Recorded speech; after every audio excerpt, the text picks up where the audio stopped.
പൊടിച്ചിക്കൻ പേര് കാണുന്ന പൊടിയാക്കി. പിന്നെ ഞാൻ വീഡിയോയിൽ പറയാം കുറച്ച് പൊടിച്ചിക്കനും ഉണ്ടാക്കി.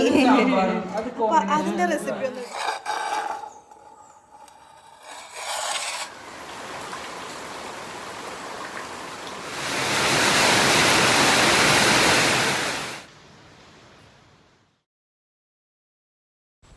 ചെറുകോട്ടുന്നേ ഇന്നലെ ഉച്ചക്ക് എത്തിയിട്ടുണ്ടെങ്കിലും പണിയൊക്കെ തുടങ്ങുന്നത് ഇന്ന് രാവിലെ കേട്ടോ.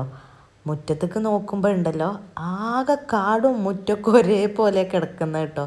മറ്റൊന്നും കൊണ്ടല്ല, നമ്മൾ പോയ സമയത്ത് ഭയങ്കര കാറ്റും മഴയൊക്കെ എങ്ങാണ്ട് നമ്മളെ വീടിന് ചുറ്റും കുറച്ച് മരങ്ങളൊക്കെ പൊട്ടി വീണ് ചെറിയ രീതിയിലുള്ള പരിക്കുകളൊക്കെ പറ്റിയിട്ടുണ്ട്. അള്ളാൻ്റെ അനുഗ്രഹം കൊണ്ട് നമുക്ക് വീടിനോ അല്ലെങ്കിൽ നമുക്ക് കാര്യപ്പെട്ട ഒന്നിനൊരു വലിയൊരു പ്രശ്നങ്ങളൊന്നും പറ്റിയിട്ടില്ലായിരുന്നു. ബ്രേക്ക്ഫാസ്റ്റ് കനത്തിൽ ഉണ്ടാക്കാൻ നിന്നാൽ ഇന്ന് മുറ്റം ക്ലീൻ ചെയ്യൽ നടക്കൂല എന്ന് എനിക്കറിയാം.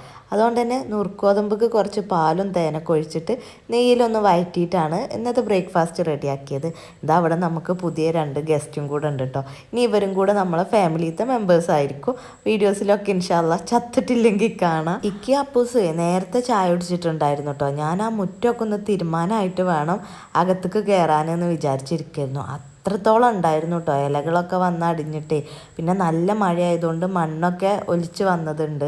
അതേപോലെ തന്നെ ഓൾറെഡി നമ്മളെ മുറ്റത്ത് ഇപ്പോൾ ഈ ഒരു മഴയാകുമ്പോൾ പുല്ലുണ്ടാവും. അങ്ങനെ എല്ലാം കൂടെ കണ്ടപ്പോൾ എനിക്ക് എന്തോ പോലെയായിരുന്നു കേട്ടോ. അങ്ങനെ അതൊക്കെ ക്ലീൻ ചെയ്തിട്ടാണ് ഞാൻ അകത്ത് വന്ന് ചായ കുടിച്ചത്. അപ്പൂസും അതും നല്ല കളിയാണ്. താത്തി വന്നിട്ടുണ്ടായിരുന്നു. ഞങ്ങൾ കുറച്ച് നേരം സംസാരിച്ചൊക്കെ ഇരുന്നിട്ടാണ് പിന്നെ ബാക്കിയുള്ള പരിപാടികൾ തുടങ്ങിയത്. പിന്നല്ലേ ഇന്ന് എനിക്ക് ഗസ്റ്റും കൂടെ ഉണ്ട് കേട്ടോ. സ്പെഷ്യലായിട്ടൊന്നും ഉണ്ടാക്കണില്ല എന്ന് വിചാരിച്ചു. വേറെ ആരുമല്ല, കസിനാണ്. മുൻപ് കസിന് വീട്ടിൽ വന്നൊരു വീഡിയോ ഞാൻ ചെയ്തിട്ടുണ്ടായിരുന്നു. അതായത് ചെറുകോട്ടത്തെ വീട്ടിൽ വന്നിട്ടുള്ള ഒരു വീഡിയോ ചെയ്തിട്ടുണ്ടായിരുന്നു. അന്ന് ഞാൻ പറഞ്ഞിട്ടുണ്ടായിരുന്നു എനിക്ക് വളരെ സ്പെഷ്യലായിട്ടുള്ള ഒരാളാണെന്നുള്ളത്. അപ്പോൾ നമ്മൾ ഉച്ചാരക്കടവ് കൂടെ പോകുന്ന ബസ് ഓളെ വാരിക്കൂടെ, അതായത് കല്യാണം അയച്ച വീടിൻ്റെ അതിലാണ് പോവുക. അപ്പോൾ ആ ബസ്സിന് ഓള് വരാമെന്ന് പറഞ്ഞു. തിരിച്ച് ആ ബസ് അതിൽ പോകുമ്പോൾ അതിൽ തന്നെ മടങ്ങും ചെയ്യാമെന്ന് പറഞ്ഞു കേട്ടോ. ഞാനേ ചെറുകോടായതുകൊണ്ട് തന്നെ സാധനങ്ങളൊക്കെ സ്റ്റോക്ക് ഔട്ടായിരുന്നു. ഇക്കി അപ്പൂസും പോയിട്ട് എല്ലാം വാങ്ങിച്ചിട്ട് വന്നിട്ടുണ്ടായിരുന്നു. ആ ഒരു സമയത്ത് തന്നെ ഏകദേശം അവളും എത്തിയിട്ടുണ്ട്. അപ്പോൾ ഇക്ക ജ്യൂസൊക്കെ അടിച്ചിട്ട് എനിക്കും അതേപോലെ തന്നെ അവൾക്കും ഇക്കാക്കൊക്കെ ഞങ്ങളങ്ങനെ ഇരുന്ന് കഴിച്ചിട്ടോ. ആ ഒരു സമയത്താണ് നമ്മളെ വീട്ടിലേക്ക് കുറച്ച് കല്ലിൻ്റെ ആവശ്യമുണ്ട്. അപ്പോൾ വെട്ടലൊക്കെ ഇറക്കി അങ്ങനെ അവരും പോയിട്ടോ. അങ്ങനെ അപ്പൂസ് ഇവിടെ ഉറങ്ങിയിട്ടുണ്ട്. ഞാൻ ആ ഒരു ഗ്യാപ്പിൽ ഫുഡൊക്കെ വേഗം സെറ്റാക്കിയിട്ട് കുളിച്ചിട്ടോ. ഫുഡ് ഉണ്ടാക്കുന്ന വീഡിയോസ് ഒന്നും ഞാൻ എടുത്തിട്ടില്ല. കാരണം ഓൾറെഡി നമ്മൾ ലേറ്റായിരുന്നു മുറ്റത്ത് ഇതൊക്കെ കഴിഞ്ഞങ്ങാണ്ട് അകത്ത് കയറിയപ്പോൾ. അപ്പോൾ ഞാൻ അതൊന്നും എടുക്കാൻ നിന്നില്ല. സാമ്പാറും അവിയലും ചിക്കൻ ഫ്രൈയും അതേപോലെ തന്നെ പുളിയിഞ്ചി അച്ചാറൊക്കെയാണ് കേട്ടോ ഉണ്ടാക്കിയിട്ടുണ്ടായിരുന്നത്. ഇക്കാക്ക് ഭയങ്കര എന്താണ് ഒരു മോശമായിട്ടുള്ളൊരിത്, അവൾ വരായിട്ട് എന്താ വെറുംചോറാണോ ഉണ്ടാക്കണമൊക്കെ പറഞ്ഞുകൊണ്ട്. എനിക്കാണെങ്കിൽ ഇങ്ങനെ നോൺ വെജ് ഭയങ്കര ഇഷ്ടം. പക്ഷേ ഇവള് ഭയങ്കര എന്താണ് വെജ് അതേപോലെ തന്നെ ഡയറ്റൊക്കെ കീപ്പ് ചെയ്യുന്ന ആളാണ്, ഷുഗർ കട്ടൊക്കെ നോക്കുന്ന ആളാട്ടോ. അപ്പോൾ ഞാൻ പായസം കൂടെ വെക്കണം പറഞ്ഞിരുന്നു. അപ്പോൾ എങ്ങനെയായാലും അവൾ സമ്മതിക്കൂല എന്ന് പറഞ്ഞുകൊണ്ട്, അതായത് കഴിക്കൂല എന്ന് പറഞ്ഞുകൊണ്ട് പിന്നെ ഞാനത് വെച്ചില്ല. ഞാൻ പറഞ്ഞില്ലേ കുറച്ച് കാറ്റൊക്കെ ഉണ്ടായതുകൊണ്ട് കുറച്ച് പ്രശ്നങ്ങളൊക്കെ വീട്ടിലുണ്ടായിട്ടുണ്ടായിരുന്നു എന്നുള്ളത്. നമ്മളെ വീടിനെ തൊട്ട് നിന്നിരുന്ന തെങ്ങ് ഒന്നായിട്ട് വീണുങ്ങാണ്ട് കുറേ പച്ചത്തേങ്ങ കിട്ടിയിട്ടുണ്ടായിരുന്നു. അതായത് എന്തായാലും വീടിന് പ്രശ്നമൊന്നുമില്ല, ഞാൻ കാണിച്ചു തരാം അത് വീണ് കിടക്കുന്നതൊക്കെ. പിന്നെ വീടിന് പ്രശ്നമൊന്നുമില്ല. അപ്പോൾ ഈ മൂക്കാത്ത തേങ്ങ കിട്ടുമ്പോൾ അത് നല്ല ടേസ്റ്റ് അല്ലേ പായസം ഉണ്ടാക്കാൻ. അപ്പോൾ ഞാൻ പായസമൊക്കെ ഉണ്ടാക്കാൻ ആദ്യം തന്നെ പ്ലാൻ ചെയ്ത് ശർക്കരയൊക്കെ കൊടുന്നിരുന്നു. അപ്പോൾ ഈ ഒരു ഷുഗർ കട്ട് കാരണം ഞങ്ങൾ പായസമൊന്നും ഉണ്ടാക്കിയില്ല. അങ്ങനെ ഒരു 4 മണി വരെ ഞങ്ങൾ സംസാരിച്ചിരുന്നു. 4 മണിക്കാണ് അവൾ ഇറങ്ങിയത്. അതിൻ്റെ ഇടയിൽ തന്നെ ഇക്ക ട്രിപ്പും പോയിട്ടുണ്ടായിരുന്നു കേട്ടോ. അപ്പൂസ് ഇവൾ നല്ല കമ്പനി ആയിട്ടുണ്ട്.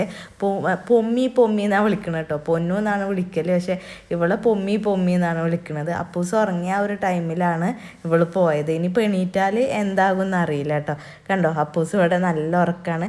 ഞാൻ അവൾ പോയി കഴിഞ്ഞ് പിന്നെ നേരെ കിച്ചണിൽ പോയി. നമ്മളെ മീൻ ഇതാ അതിലിങ്ങനെ കപ്പിൾസായിട്ട് നടക്കുന്നുണ്ട്. ഇനിയിപ്പോൾ വീഡിയോയിലൊക്കെ നിങ്ങളിതും സഹിക്കേണ്ടി വരും കേട്ടോ. ഈ മീനിനെ പുറത്തേ മഴ തുടങ്ങിയിട്ടുണ്ട് കേട്ടോ. എനിക്ക് വല്ലാത്തൊരു സമാധാനം മനസ്സിന്. അല്ലെങ്കിലും ഇപ്രാവശ്യം ചെറുകോട്ടേക്ക് പോയിട്ട് ഞാൻ എക്സ്പെക്റ്റ് ചെയ്തേക്കാളും നിന്നിട്ടുണ്ടായിരുന്നു കേട്ടോ. ഇക്ക വരാമെന്ന് പറഞ്ഞ ട്രിപ്പായതുകൊണ്ട് ഇങ്ങനെ നീണ്ട് പോയതായിരുന്നു. അപ്പോൾ ഇവിടെ വന്നപ്പോൾ എനിക്ക് എന്തോ ഭയങ്കര ഒരു ഇഷ്ടമായി. ഇതാട്ടോ ആ തെങ്ങ് വീണത്. അള്ളാൻ്റെ അനുഗ്രഹം കൊണ്ട് ഒരു കേടും വീടിനോ അതൊന്നും പറ്റിയിട്ടില്ല കേട്ടോ. നമുക്ക് നേരിട്ട് കാണുമ്പോഴാണ് മനസ്സിലാവുക എങ്ങനെയാണ് ആ തെങ്ങ് വീണിട്ട് ഒന്നും പറ്റാതിരുന്നതെന്ന്. കാരണം പഠിച്ചവൻ അത്രയും കാത്തിട്ടുണ്ട് അൽഹംദുലില്ലാ. എങ്ങനെ പറയണമെന്ന് എനിക്കറിയില്ല. അപ്പോൾ അതിൻ്റെ കുറച്ച് പട്ടയൊക്കെ ഞാൻ അവിടെ എടുത്ത് വെച്ചിട്ട്, ഞാനല്ല ഇക്കാനോട് എടുത്തേക്കാൻ പറഞ്ഞ് അവിടെ മാറ്റി വെച്ചിട്ടുണ്ട്. അതുകൊണ്ട് ചൂലൊക്കെ ഉണ്ടാക്കണം. അപ്പൂസ് ഉറങ്ങിയ സമയത്ത് എണീക്കുമ്പോൾ കൊടുക്കാൻ വേണ്ടി ഒരു പഴമൊക്കെ വാട്ടി വെച്ചിട്ടോ മുന്നിക്ക് വന്ന് നോക്കി ഞാൻ. അപ്പൂസ് ഉറങ്ങിയപ്പോൾ എനിക്കെൻ്റെ മീ ടൈം കിട്ടിയതാണ്. അപ്പോൾ മുന്നിൽ വന്നപ്പോഴും നല്ല മഴയൊക്കെ ഒരു സമാധാനം ഉണ്ടാവില്ലേ, വല്ലാത്തൊരു സമാധാനം മനസ്സിന്. അപ്പം ഞാൻ എൻ്റെ ആ ഒരു ഡയറി എടുത്തിട്ട് സിറ്റൗട്ടിലേക്ക് വന്നു. അതായത് ഒരു ദിവസത്തിൽ നമ്മൾ ആഗ്രഹിച്ചത് എന്തൊക്കെ നടന്നു എന്നുള്ളതും നമുക്ക് കിട്ടിയിട്ടുള്ള അനുഗ്രഹങ്ങൾ എന്തൊക്കെയാണെന്നുള്ളതൊക്കെ ഞാൻ അതിലിങ്ങനെ എഴുതിയിട്ടോ. വെറുതെ ഒരു പിരാന്ത് എന്ന് വേണമെങ്കിൽ പറയാം, പക്ഷേ എനിക്കത് ഭയങ്കര ഇഷ്ടമാണ്.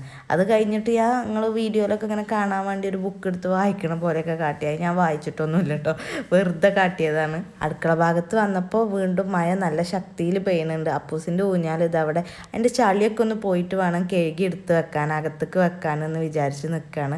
അപ്പോൾ അത് നല്ല മഴയിലൊന്ന് സെറ്റാവട്ടെ എന്ന് വിചാരിച്ചിട്ടാണ്. പിന്നെ അതുമല്ല അകത്തേക്ക് വെച്ചാൽ അപ്പൂസിന് അപ്പം അതിൽ ആടും വേണ്ടി വരും. അപ്പം അങ്ങനെ പുറത്ത് വെക്കുന്ന കേട്ടോ. പിന്നെ അത് നമ്മളെ കോഴിക്കോടിൻ്റെ അടുത്തൊക്കെ ഉള്ള കാട് വെട്ടിയിട്ടുണ്ട്. അൽഹംദുലില്ലാ നല്ല സമാധാനം ഉണ്ട് കേട്ടോ. ഇപ്പോൾ മറ്റത് നമുക്ക് ഒന്നും അങ്ങോട്ടും ഇങ്ങോട്ടും ഒന്നും അനങ്ങാൻ പറ്റാത്തൊരു കോലമായിരുന്നു, പേടിയായിരുന്നു വല്ല പാമ്പൊക്കെ വരുമോ എന്നുള്ളത് കേട്ടോ. അങ്ങനെ മഴ ഇങ്ങനെ നല്ല സൗണ്ടിൽ പെയ്യാണ്. ഞാൻ ഒറ്റക്കാണ്, എനിക്ക് ഭയങ്കര സമാധാനം. ഞാൻ ഊഞ്ഞാലിലൊക്കെ കുറേ നേരം ഇരുന്ന് ആടിട്ടോ. ഇങ്ങനെ ഇരുന്ന്, അതായത് എനിക്ക് ഇഷ്ടപ്പെട്ട സമയത്ത് ഇങ്ങനെ ഈ ഒരു ഫ്രീ ടൈം കിട്ടുക എന്നുള്ളത് എനിക്ക് ഭയങ്കര സന്തോഷമാണ്. അത് നല്ല മൂഡിലാവുമ്പോൾ കേട്ടോ, അല്ലെങ്കിൽ എനിക്ക് പ്രശ്നമാണ്. കാരണം പിന്നെ ആവശ്യമില്ലാതെ ഓരോന്ന് കാട് കയറി ചിന്തിച്ച് ഞാൻ കരയും. അത് എന്താ ഏതൊന്നുമില്ല, വെറുതെ കരയും. ചിലപ്പോൾ ഞാൻ ഇല്ലാത്ത എന്തെങ്കിലും കഥയൊക്കെ ഇങ്ങനെ ഇമാജിൻ ചെയ്ത് കണ്ട് അതിനൊക്കെ കരയും. ചിലപ്പം നേരെ ഓപ്പോസിറ്റ് വയ്ക്കാരൻ ടൂറൊക്കെ പോണതൊക്കെ ഇമാജിൻ ചെയ്തിട്ട് അങ്ങനെയും നിൽക്കും. ഒരു തരത്തിൽ ഭ്രാന്ത് എന്ന് വേണമെങ്കിൽ പറയാം, അത് മൂഡിനനുസരിച്ചിരിക്കും. അങ്ങനെ ഞാൻ ഒറ്റയ്ക്ക് ഇരുന്നപ്പോൾ കുറേ ചൂലൊക്കെ ഉണ്ടാക്കിയിട്ടാണ്. അതെ, കുറേ ചൂലല്ല, 3 പട്ടമുണ്ട് ഈർക്കിളിയൊക്കെ എടുത്ത് നല്ലൊരു ചൂലൊക്കെ ഉണ്ടാക്കി. ഇക്കെന്ന് എത്താൻ കുറേ വൈകും വെയിറ്റ് ചെയ്യണ്ട പറഞ്ഞിട്ടുണ്ട്. അപ്പം ഞാൻ വെറുതെ ഇരുന്ന് സമയം കളയണ്ടല്ലോ. അപ്പൂസ് ഉറങ്ങിയിട്ടുണ്ട്. അപ്പം ഞാൻ പോയിട്ട് ഉറങ്ങട്ടെ. ഇന്നത്തെ വിശേഷം ഇത്രയൊക്കെ ഉള്ളൂ. ഇൻഷാ അല്ലാഹ് നമുക്ക് നാളെ നല്ലൊരു വീഡിയോ ആയിട്ട് വീണ്ടും കാണാം. പിന്നെ ഏതായാലും വീഡിയോ കണ്ടില്ലേ, ലൈക്ക് അടിച്ച് കമൻറ്റും കൂടെ എഴുതിയിട്ട് പോയിക്കോ.